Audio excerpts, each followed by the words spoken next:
Hello, everyone. Welcome to Objects in the Mirror, the podcast that asks the question: as it concerns the racial history of our country, are the objects in the mirror closer than they appear or not?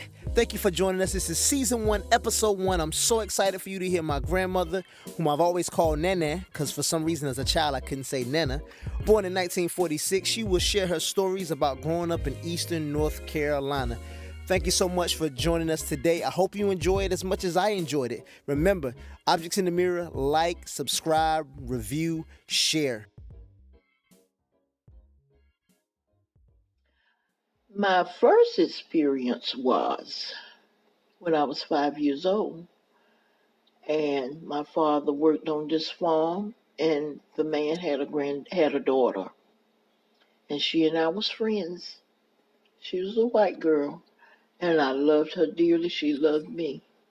And I started the school that day, and I thought that I was supposed to get on the same bus she did, and that we were supposed to go to school together. And my mother told me, no, you can't go to her school. You got to go to your own. And I couldn't understand it right then. Why? She got to go way over there, and I go to this one. Why can't we go to the same school, But that was segregation.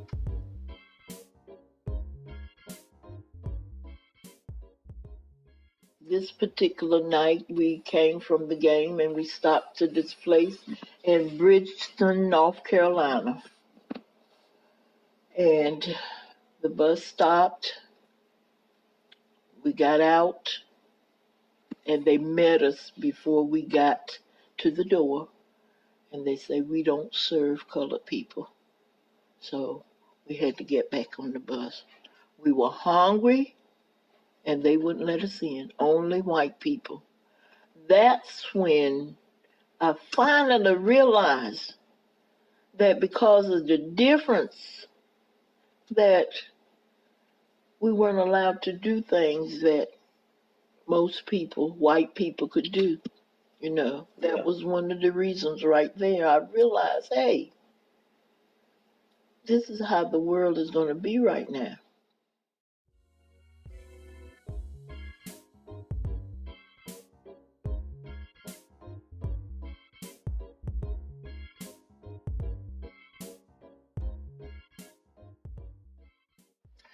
And when I started working, I learned that, sometimes the job you have, you can't get those jobs because of the color of your skin, the promotions and all this. I remember when I worked to the Hatter's Yacht, where they made yachts at. I worked there from 1972, well, till 1992, it was 20 years altogether. And most time, I worked hard. I was a hard worker. But I never got the raises that other people got. I had a friend, she was white, and she would make more money than me, and I couldn't understand why. Why would he do this as hard as I work? So I wrote him a letter one time, and I told him how I felt. Didn't do any good. I still didn't get it. I was working on one job there. We were working together, and she had been there 12 years, and I had been there 20, and they laid me off to keep her because the foreman liked her. So I lost my job at that time. And my husband, Hubert, he experienced that when he started working at Thailand, which was REA then. And he was the first black person to work at that place. And he got talked about, called all different kinds of names because of the color of his skin. But he vowed that he would not say nothing, because if he did, he may lose his job. And he was a man that when he worked hard, and whatever it take to keep his job, he would do that. So he kept his mouth shut. And things got better for him later on because the head man was very crazy about him, and he started moving up, and then there more black people started coming there, but he was the very first black person to work at the electric company, and I thought that was something great. He broke the color line. He did that. Looking out my window, what do I see? I can see the stars, the moon, and the trees. But I wish I was sleeping. I wish I was dreaming. Because I can't believe this is really happening. Tell me, where do I go now? Who do I trust now? 'Cause everything is not what it seems. And I'm so frustrated because I've been deceived. And now it's hard for me to trust and believe. And even though I got lots to say, I fall on my knees and pray. And I love outweighs the hate. And I love you anyway. Even though I got lots to say, I fall on my knees and pray. And the love outweighs the hate. And I love you anyway.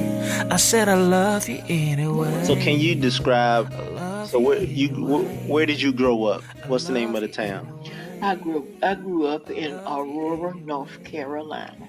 So in your story with the when you were a cheerleader, that was in high school. Yes. Now you say you felt like that's the first time like it really hit you. Yes. Outside of, when you were 5, it kind of hit you. You were 5, so you couldn't really understand that much at the time. Right. So when you growing up in North Carolina, were you mostly around black people? Mostly around black people until the summertime when we worked. Me and my first cousin, we started out, we worked in the white potato patch. You had to pick up white potatoes in baskets, and fill them up and all that, and in the tobacco patch. And in the tobacco patch, the black men did the priming the tobacco, and the black women worked under the barn, picking the tobacco up and somebody tiring it up. But you never did see white men priming tobacco or being around the field under the barn unless it was the person that owned the farm. So there were other white people that worked on the farm, but they didn't work in those roles. Didn't work in those roles. They might pick you up and bring you to work, or something like that, and told you what to do. But they didn't really have that hands-on thing where. So is that something that you recognized? Yeah. Is something you picked up on? Like, this isn't a job that white people do? I recognized it because most time it was black people around the barn and in the tobacco fields, because your granddaddy, he worked priming tobacco and all that stuff, worked hard. And it was that, you didn't get much money for that. You worked all day from sun up to sundown, and you got $5 for that whole day. Mm-hmm. The men in the tobacco field that primed tobacco, they got $10. So just count that up. 5 days, $5. It's only $25. Yeah. That was it. And if you worked on Saturday a half a day, you got $2.50. So the school that you went to segregated. Did you ever go to school when it was integrated? No, I didn't. So you were segregated the entire time? Segregated the whole time. What was the name of the school you went to? S.W. Snowden School in Aurora, North Carolina. And they had from first grade to 12. Okay. What was the name of the white school? Was there another white school in Aurora? Aurora School. Aurora School. That was it. Yep. How did do you know any history about S.W. Snowden? Like how that school came about? It was one man. His name was S.W. Snowden. Mm-hmm. And he came down. He came from a place called Snowden, North Carolina. Okay. And he moved in Aurora. And he started that school, S.W. Snowden School. It was just one old building, but we finally had a chance to add on where the elementary, the grammar, and then the high school part, you know. I loved that school. My best year was my senior year because we were poor and I didn't have many clothes to wear, hand-me-downs or whatever. And in my senior year, my grandmother came down here from New York and she bought me clothes to wear in my senior year. And I felt so proud. I felt good, you know. I felt like I was somebody because I could dress good, you know. Mm-hmm. Didn't have money. Milk cost 5 cents. Hey, I didn't even have that to buy milk until my senior year. And she gave me money. Who, your grandma? My grandmother. Okay. She did that, you know. She fixed it. Tell you what happened, we had our senior pictures made, and my mom didn't even have the money to get my pictures out. She worked to a crab house. It was my ring, my class ring. She didn't have the money. What she did, she worked all that week. It still wasn't enough. My ring cost $23.17. I'll never forget it. And she went to the man and borrowed the money to pay for my ring. And then she had to work all the week for nothing because she had already borrowed her money. $23.17, I won't forget. And then my husband, which was my boyfriend then, lost my ring. I let him wear it. And my mother was very upset because she had worked hard for that ring. She was upset. And he lost it. Never did find it. But he tried to replace it. He got my sister, unbeknown to me, to get me a ring. And I didn't like it. So I didn't like it. All things work together for the good of them that love him and the call according to his purpose. All things work together for the good of them that love him and the call according to his purpose. He wants the best for you in spite of what you do. Fall on your knees and pray. Trust and believe, have faith. He wants the best for you in spite of what you do. Fall on your knees and pray. Trust and believe, have faith. We used to have a movie, and I went to the movie one time to see the 10 Commandments, and we weren't allowed to sit below. We had to go up in the balcony. We couldn't sit down where white people sit, you know, like where the movie was, but we weren't allowed to sit there. We had to sit up in the balcony. Couldn't go. And there was places that, you know, there, like my mom used to work house clean for this woman, white lady, and you had to go in the back door. You could not come in the front door. She got sick one day, and I had to go clean up in her place. You went in the back door, and you pull your shoes off. You could not go in their front door. That's the way it was, you know. So, you know, and nowadays, things have changed. Black people got good jobs. They got nice homes, you know, and you feel like you have come somewhere and got somewhere because of that. Because black people work hard for what they got. Nobody gave it to them.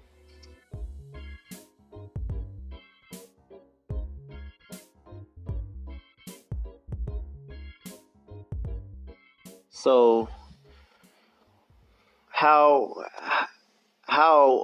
aware were you of like the events that were going on nationally, like with Rosa Parks, Dr. Martin Luther King Jr., and other people that were involved in the civil rights movement. Were you aware of all that stuff going on at the time? Some of it I was aware of, and some I didn't know about.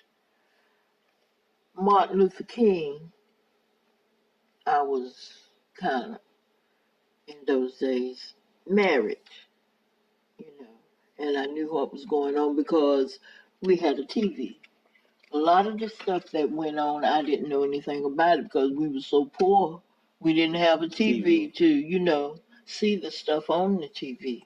But I remember when I was in school, 1963, when President John F. Kennedy was killed. I was in the 11th grade, and it came over the intercom to let us know that he had been shot. Now, I think of his name, Martin Luther King. I was married, and I was sitting in my house that day when it came over the news that he had been murdered or killed or whatever, So then I could watch the news and see what's going on. But Rosa Parks, I heard about that. I never saw it.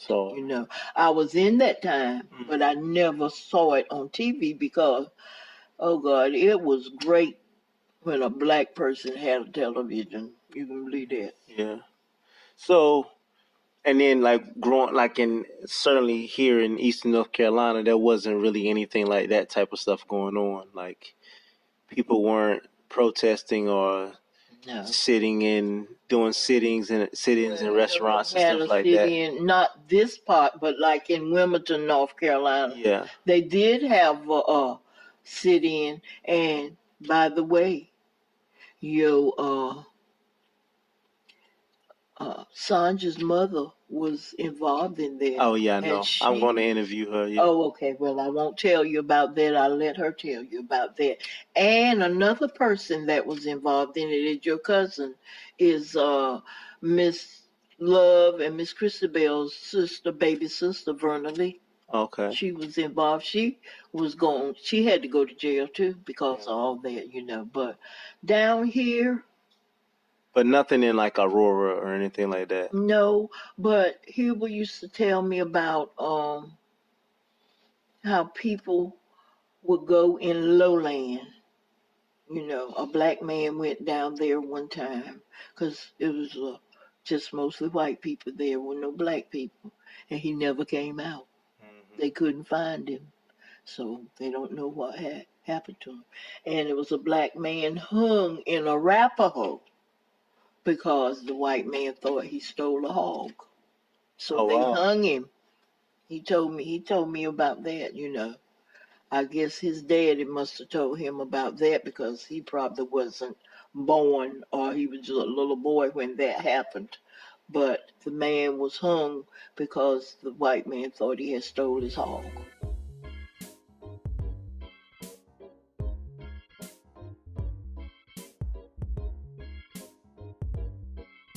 So, growing up in that time, did you ever think things were going to change? Okay, wait. Did you think things needed to change? That's for one question. And then, did you think things would ever change? Needed to change. I knew that. Whether they were, I didn't believe they were going to change. I thought they would stay the same. But thank God they did change. They have changed. No one at the time when I was coming up would think that we would have a black president. And because they always said, black men said, if they ever became president, a black man, they were going to change the White House to black, color it black, it was always that saying. But no, I didn't think they would change. But they finally did. Thank God for that. Thank God for the change. That was about all that I experienced because my parents sheltered us and kind of kept us away from a lot of goings on, So we didn't hear much about stuff that, most people talk about now. I didn't hear about all that stuff. We worked for white people because it was one man when I became a teenager that I worked for in tobacco and all that. But they were so nice. They were nice people. But you knew your place. The place, yeah. You knew your place, and you didn't step out of that place, because if you did, things would be bad for you. Yeah. But there are some good white people, because your granddaddy's boss man, he treated him like a son. He loved him so good that when his wife died, they put his name in the paper as their son, Hubert Collins' son. They loved him. He has been to their house and sat at their table and eat. Everybody couldn't do that, During them times, you couldn't do it because that was in the 60s. And is that the one that made an announcement that day and said, we're not going to have these comments and remarks that have been made by Hubert, they're going to stop? Yeah. That's the one. What was his name? Reverend Lee Toller. Okay. That was his boss man. He's the one that hired him. He said he saw him. What was his wife's name? Betty Toller. Betty Toller. He said he told Hubert he saw him one day and he saw how he worked because he was working with the contractors for Thailand. Saw how he moved his hands and all, and he liked it. If you want to come work for the REA electric company, you got a job. And he took it. 1966. And stuff was going on in that time. I'm sure you have heard about it. Yeah. Because that's when he started working, he was the only black person, and they made fun at him. And they would drive by and see black people and make fun at him, and he's sitting there, but he didn't say nothing. And I know he wanted to, but he wanted a job. Keep his job. That's it. And hey, things are different now. Some people still got it in them, and a lot of people, they're scared to show it. But just like you and Sarah, a lot of people don't like that. But mostly it's the older people now that still has it in them. Yeah. It's not younger people like me and all, because I feel like if you love somebody, whether they're black, blue, or green, white, then you marry them. So that's the person you love. And that's the way I feel. Thank you so much for joining us at Objects in the Mirror. Special shout out to my grandmother. Thank you for sharing your stories. I hope everyone enjoyed it as much as I did. However you're listening, like, subscribe, share, review. Essentially, whatever the website says you need to do in order to say that you enjoyed it and to give other people an opportunity to enjoy it, I ask that you do that. Also, the music that you heard during the podcast is from Jonathan Curtis from his album Long Overdue. You can find it on Apple Music. His name is Jonathan Curtis. Independent artists out there, if you want someone to showcase your music, send it to me. You can find me on Twitter at OITM Podcast. That's at OITM Podcast. Objects in the Mirror, ladies and gentlemen. Thank you so much.